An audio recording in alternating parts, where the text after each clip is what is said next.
make the suffering in the world less. Well, that's the way forward, as far as I can tell, if there is any way forward. Thoughts on the Eastern idea of moving away from excessive thinking into the awareness beyond thinking, removing it from the driver's seat to be used more as a tool. Yeah, well, I thought a lot about this in relationship to a couple of ancient ideas. The one Mesopotamian idea, characterization of Marduk, who was the highest Mesopotamian deity.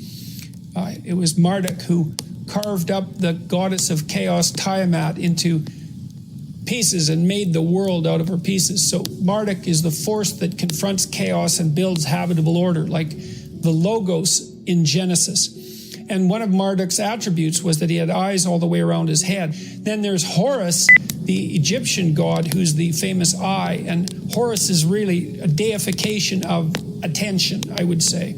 And there's a difference between attention and thinking. Like, let me give you an example. So thinking seems to be instrumental, mostly. People also often say to me, well, what's your strategy when you go into an interview? And the answer is, well, I don't have a strategy when I go into an interview because I'm there to have a conversation. And I'm not sure where the conversation will go, and I'm willing to let it go wherever it goes.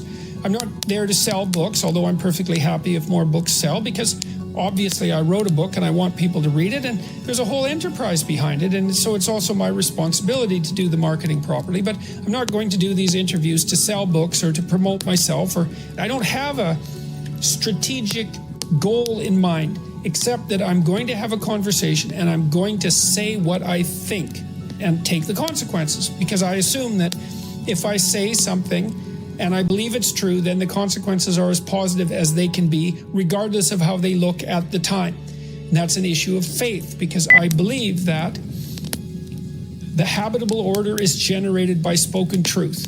I believe that. I think that's the truest thing I know. And so I go into the interview, and I did this in my clinical practice, and I try to do this when I'm talking to people too, is that I'm not thinking about where the conversation is going or what point I want to make or what I want the outcome to be, any of that. I just let that go.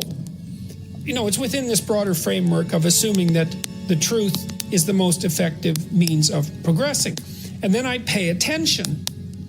And what happens when you pay attention is that while you're watching a person, this is a great treatment for social anxiety, by the way, because if you're socially anxious, you tend not to pay attention to the person. Pay attention to who you're talking to.